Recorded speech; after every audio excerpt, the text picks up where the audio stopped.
लगभग नो पे नो वे नो पे नो वे। हो गया क्या? आज करो अर्जेंट करो हमको परमानेंट करो।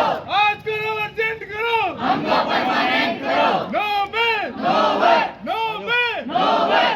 भारत माता की जय। क्या नाम है भैया आपका? मैं बिलाल चौधरी, CHO यूनियन उत्तर प्रदेश आज से। आपने यहाँ धरना प्रदर्शन कर रखा है, क्या मांगे आप लोगों से? हमारी मांग सिर्फ एक ही है। ये मांग नहीं है, ये सवाल भी हमारा है कि जब 3 महीने से किसी कर्मचारी का वेतन नहीं आएगा, वो अपने रोज़मर्रा की जो सारी चीज़ें हैं वो कैसे चला पाएगा। अब 3 महीने से वेतन ना आना, ये तो एक मजबूरी है।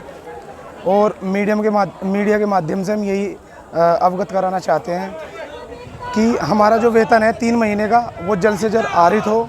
और जो CHO की समस्याएं हैं, जैसे कि PBI पिछले 7 महीने से नहीं मिला, और पिछले 7 महीने से ना मिलने का मतलब यह है कि हम आर्थिक रूप से भी काफ़ी संकट में हैं और हम अपनी रोज़मर्रा के लिए। वेतन न मिलने की वजह क्या बताई जा रही है? वेतन न मिलने की वजह यही है कि बजट नहीं है सरकार के पास, और जब बजट आता है तो उसके बाद हमारा वेतन आने में भी बहुत समय लग जाता है। अभी जैसे कल बजट आया है यहाँ पे, लेकिन अभी हम बात कर रहे हैं, जैसे हम आए हैं मुख्य चिकित्सा अधिकारी महोदय जी के पास में, तो उनका कहना यही है कि जल्द से जल्द करवा दिया जाएगा। अब उसमें कम से कम समय सीमा भी तो होनी चाहिए।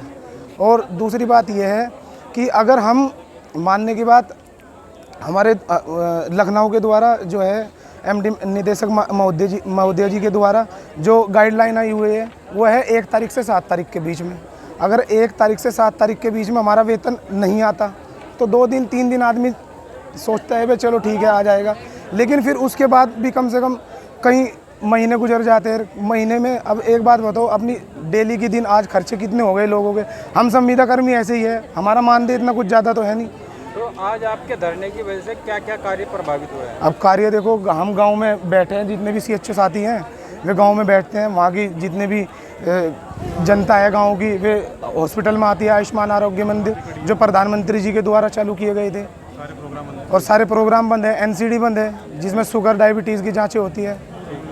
क्या नाम है जी आपका? अब मैं प्रिया CHO जनपद शामली, ब्लॉक कांदला। जो आपका यहाँ CMO कार्यालय पे धरना चल रहा है, किन मांगों को लेकर चल रहा है? हमारी मांगे हैं मानदेय को लेके। हमारा मानदेय अगर देखा जाए तो हमारा 2024 से पेंडिंग है कितने सारा वेलनेस एक्टिविटी का, TADA का, और जो हमारा प्रति मंथ का वैसे ही मानदेय है वो हमारा 3 मंथ से रुका हुआ है। हमारा PBI जनवरी से रुका हुआ है। अगर देखा जाए तो हमारा 1.5 लाख का हमारा मानदेय रुका हुआ है। इससे हमारी जो बेसिक की रूटीन की जो चीज़ें हैं वो डिस्टर्ब हो रही है। हमारे बच्चों की फ़ीस, ट्रीटमेंट, बच्चों के बहुत सारे, मतलब कि आप देख सकते हो कि बच्चों के खर्चे बहुत ज़्यादा है। हम मेरठ से आना जाना है, कुछ CHO, कुछ का दिल्ली से, कुछ का सहारनपुर से, तो आने जाने में ट्रांसपोर्ट का भी खर्चा नहीं है, क्योंकि लगभग 300-400 रुपये पर डे का एक CHO का लगता है। तो किसी के पास भी इतना नहीं है कि 3-4 महीने से वो अपनी जेब से लगा सके।